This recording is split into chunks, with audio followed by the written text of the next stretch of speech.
Olá, eu sou a Gabi e esta semana estamos explorando as riquezas do primeiro capítulo da carta aos Filipenses. A passagem de hoje é Filipenses 1, 18 a 20. Vivendo com ousadia e sem vergonha. Mas que importa? O importante é que, de qualquer forma, seja por motivos falsos ou verdadeiros, Cristo está sendo pregado, e por isso me alegro. De fato, continuarei a alegrar-me, pois sei que o que me aconteceu resultará em minha libertação, graças às orações de vocês e ao auxílio do Espírito de Jesus Cristo. Aguardo ansiosamente e espero que em nada serei envergonhado. Ao contrário, com toda a determinação de sempre, também agora Cristo será engrandecido em meu corpo, quer pela vida, quer pela morte.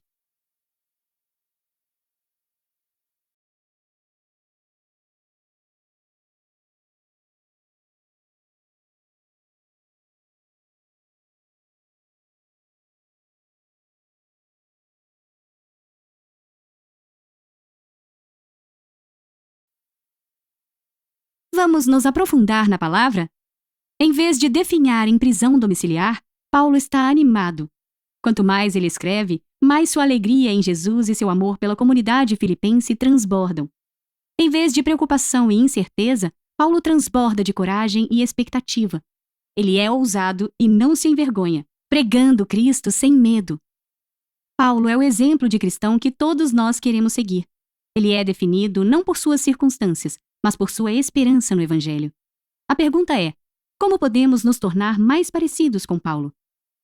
Como podemos ter determinação suficiente para compartilhar Jesus sem ressalvas com nossas famílias, colegas de escola e de trabalho? Felizmente, Paulo revela a fonte de sua força, as orações dos irmãos e a provisão de Deus com o Espírito de Jesus Cristo. Esses dois fatores, ele proclama, são o combustível para seu ministério destemido, a base de sua coragem. E assim podem ser para nós também. Paulo está claramente ciente do poder da oração. Ele já orou pelos filipenses e agora está expressando sua certeza de que as orações dos filipenses por ele serão igualmente eficazes. Paulo tem confiança simplesmente porque sabe que seus amigos estão orando por ele. Eu me pergunto, por quem você está orando hoje? Quem está orando por você? Nenhum de nós pode ter a esperança de viver uma vida corajosa para Cristo se não estivermos em comunidades de oração que nos apoiem. Talvez haja alguém para quem você possa enviar uma mensagem agora, seja para pedir oração ou para oferecê-la. A oração, porém, não é o único alicerce de Paulo para sua ousadia. Ele também identifica o Espírito Santo como pedra angular de sua confiança. Graças à bondade de Deus, você tem acesso a esse mesmo Espírito. Quando você se converteu, o Espírito de Deus passou a habitar em você. E assim como foi para Paulo naquela época, o Espírito Santo é seu poderoso ajudante agora. Assim como Paulo, você pode viver com ousadia e sem se envergonhar, fortalecido pela oração e capacitado pelo Espírito de Deus. Seja o que for que esteja enfrentando, você pode declarar com confiança como ele: eu sei que o que me aconteceu resultará em minha libertação.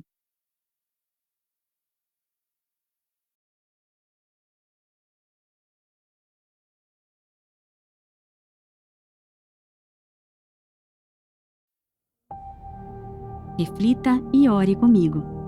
O Espírito Santo de Deus vive dentro de você. Reserve um momento agora para tomar consciência da presença reconfortante dele em você.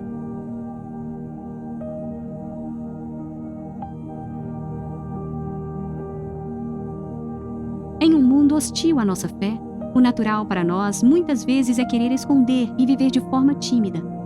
Mas peça a Deus para te fazer crescer em determinação e coragem para a proclamação do Evangelho.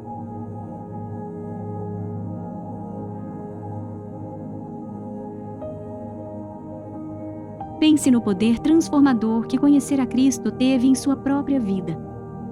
Compartilhar a partir de nossa própria experiência é uma excelente forma de nos conectarmos com os outros e alcançarmos seus corações.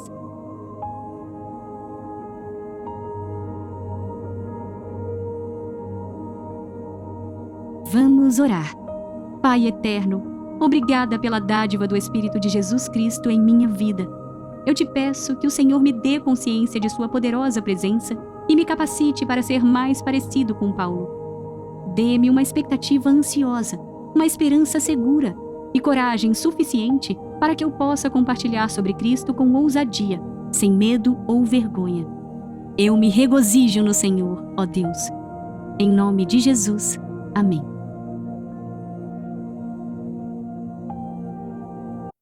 Olá! Olá! Seja bem-vindo ao nosso Caminho pela Bíblia de hoje. Em Mateus, capítulo 20, versículos de 24 a 28, está escrito: Quando os outros 10 ouviram isso, ficaram indignados com Tiago e João.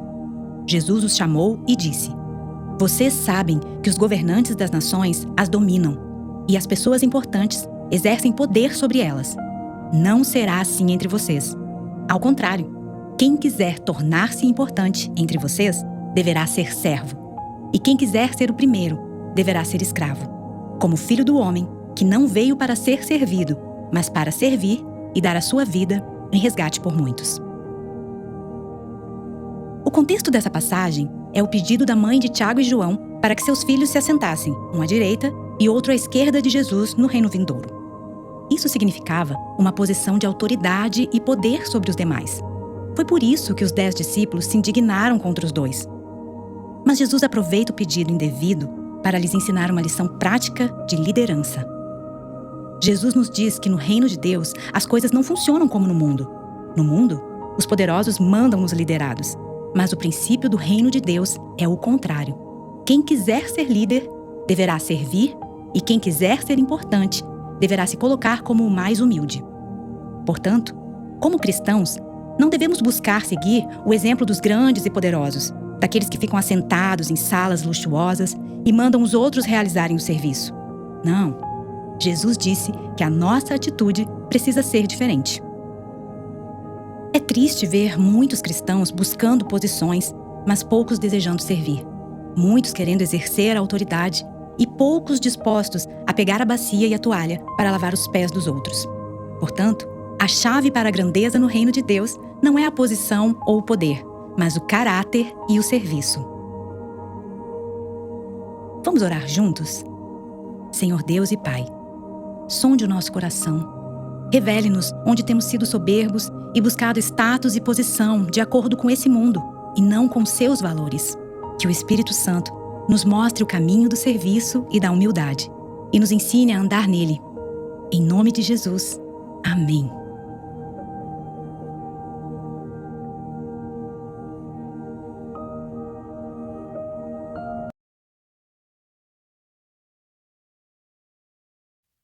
Olá, eu sou Jay Santana. Seja bem-vindo ao especial do Posicionadas aqui no Glorify.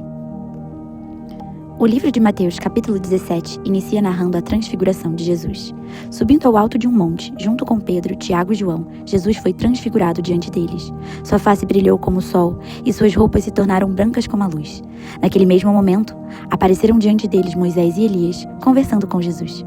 De repente, uma nuvem resplandecente os envolveu, e dela saiu uma voz que dizia: Este é o meu filho amado, em quem me agrado. Ouçam-no.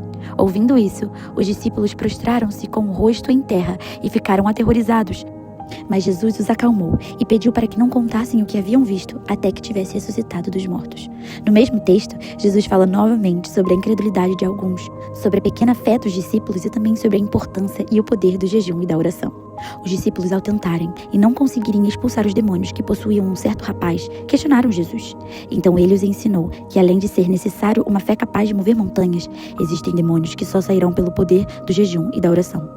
Ao ouvir o resumo deste capítulo, te convido a refletir sobre a necessidade de jejuar. Existem batalhas espirituais prontas para serem destravadas se entendermos e colocarmos em prática aquilo que acabamos de ouvir. Deus tem grandes coisas reservadas para aqueles que se dispõem a seguir os preceitos de sua palavra.